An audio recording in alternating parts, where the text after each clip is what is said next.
Reclaiming Catholic Intimacy, formerly Charting Toward Intimacy, covers mature topics. Listener discretion is advised. I want you to answer 3 quick questions in your head. Don't overthink them. Just go with your gut. 1, do you ever just randomly feel in the mood in the middle of a Tuesday, unprompted, with nothing particular setting it off?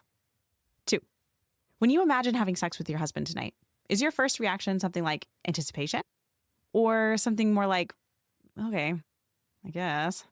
3, have you ever wondered if the reason desire feels so hard is that you've been trying to fix the wrong problem this entire time? If you answered no and not really to those first couple of questions, this episode is for you.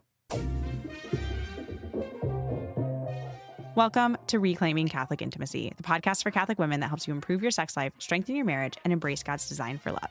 My name is Ellen Holloway, and today we're going to figure out if you have responsive or spontaneous desire, and I'm going to tell you a little bit how to navigate what that means and how to make that amazing in your marriage. So first off, we were handed a model for desire, and that model is not what most of the population experiences as desire. Okay, so the cultural script that we have is that desire shows up first and then you pursue sex. And that is like a healthy relationship. And that means that you love your partner and all of that kind of stuff. We see this in movies. We see this in books. We even see this in the conversations that we have about sex. And we assume that this is the normal pattern. And so when we don't feel desire spontaneously, then we immediately think that something is wrong. Something's wrong with us. There are 2 types of desire: spontaneous desire and responsive desire. Both are completely normal, and you're typically going to experience one predominantly. So let's talk about both of them, and then let's figure out which one you are. Spontaneous desire. This is desire that appears seemingly out of nowhere, unprompted by context, unprompted by simulation. It's just like a thought pops into your head and you desire sex. This is often more common in men. Women with spontaneous desire tend to initiate more naturally and notice arousal before any sexual context begins. That's spontaneous desire. Let's talk about responsive desire. Responsive desire shows up in response to the right conditions, in response to physical touch, emotional connection, relaxed environment, feeling safe. Safety is so important, ladies. Responsive desire does not mean you are broken. It is not a problem to experience responsive desire. This is a normal desire type. Responsive desire does not mean you are uninterested or do not love your husband. Responsive desire does not mean you have a low sex drive. It means that your desire needs context in which to emerge. Your desire doesn't just come out of nowhere. It needs the right context. What responsive desire feels like is you're not really thinking about sex. You don't really feel in the mood. You say yes to an initiation, maybe kind of hesitantly, but then you find yourself genuinely enjoying sex once you are in it. The problem with responsive desire is that if you're waiting to feel desire before engaging, you're going to end up waiting forever. Your desire doesn't lead, it follows. And one of the most important things that we need to remember with responsive desire is that it's okay to say yes to sex, even when you don't actually feel like it. And this is in no way like some kind of obligation or duty issue with sex. Like when you have responsive desire, you're not going to feel ready to have sex. You won't. That's not how your desire for sex works. Your desire for sex grows in context. So it's actually very normal for someone with responsive desire to say yes, even though she doesn't actually want to have sex. Because the question to ask yourself is not, do I want to have sex? Because if you have responsive desire, your desire hasn't had any context in which to grow. So no, you don't want to have sex. The question really is, am I open to having sex? Am I open to getting aroused? And if the answer to that is yes, then great, say yes to sex. Get into it and recognize that your desire is going to come. That's just naturally how it happens. So let's figure out which one you are. Maybe you've listened to this and you've already figured out which one you are, but I've got a couple of questions that can help you navigate this. So question number 1, does desire ever just show up for you? in the middle of a regular day, unprompted? If yes, and that happens fairly regularly, then you have spontaneous desire.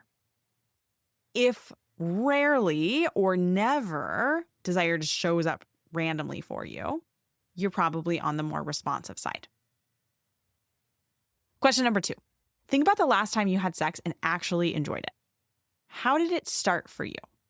Did you go in already feeling it, or did it take some time? Did it take some touch, some connection before you got there? The answer to this question is going to tell you a lot. Because if you started sex already feeling it, you're probably more on the spontaneous side. If it took some time to get into it, but then you did end up enjoying it, then you are on the more responsive side. Question number 3. Have you ever felt not in the mood, but said yes to sex? So have you ever said yes to sex without feeling in the mood and ended up glad that you did? If yes, you are 100% responsive desire. And the last question I have for you, and this is just a helpful question because those 3 questions have probably helped you've figured out which one you are. This question is going to help you navigate having that desire type. So what conditions make you more likely to feel desire? This is really key for those of you who figured out that you have responsive desire because your desire is context dependent. So your conditions matter. So I want you to think about like the time of day, your stress level, the emotional connection, what kind of like direct stimuli, what kind of physical environment, how your body feels. These kinds of things are going to help you navigate your desire type. All right, so what do we do with this information? Now, first off, I want a note to those of you who kind of figured out, oh, I have spontaneous desire. It can be really easy to be like, oh, I have spontaneous desire, so therefore I don't need to work on anything. My desire is just fine. I would not assume that if I were you. Because your desire can still be suppressed by stress, by resentment, by fear, by unresolved mindset issues. So there's still like plenty, right? There's always room for us to grow. There's always things for us to work on. And so I just want to like caution you if you're like, oh my gosh, I have spontaneous desire. Check. Don't need to worry about that. Like your desire can still be suppressed by these things. So it's important to like be aware of your surroundings and what's going on in your life and your stress level and things like that. Now, if you have responsive desire, here's what I want you to do. I want you to stop waiting to feel in the mood before engaging with your husband. Stop waiting for it because it's not how your desire works. Instead, I want you to focus on creating the conditions that are going to help your desire grow the most. So that last question I gave you, I want you to reflect on that. How can you lower your stress? How can you build more emotional connection with your husband? How can you make it feel more safe for you, emotionally safe, physically safe?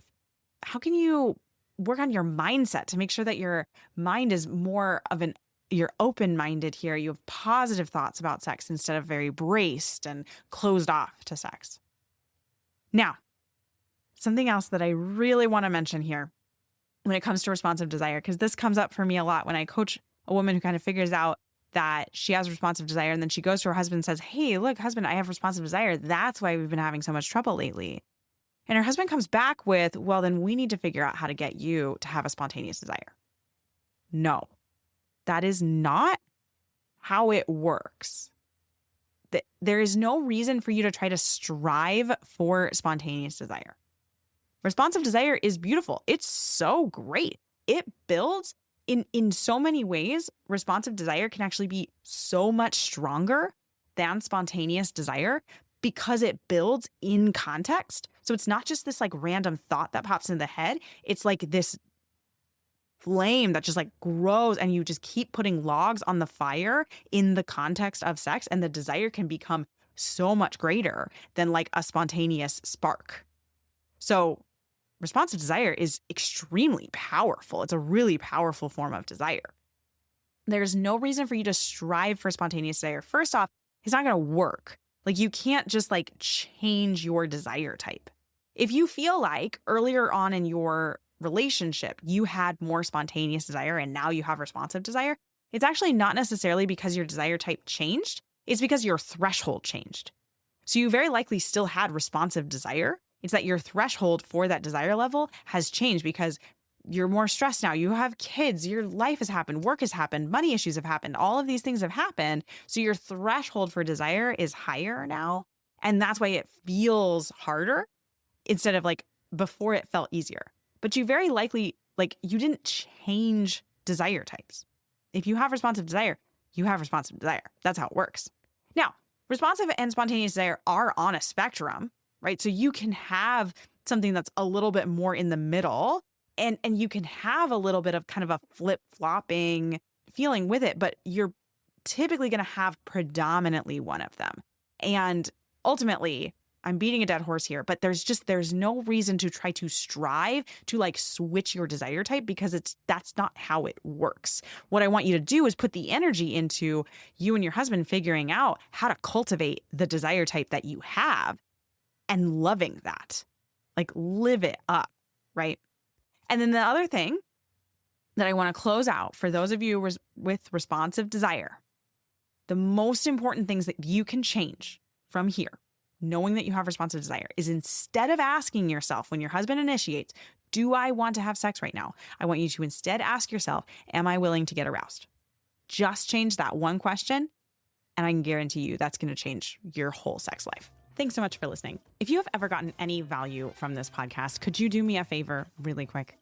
Go into the podcast app that you are listening in, and if it gives you an option to rate and review, please rate and review this podcast. It helps us so much in reaching new listeners and spreading the word about this podcast. Thanks so much for listening.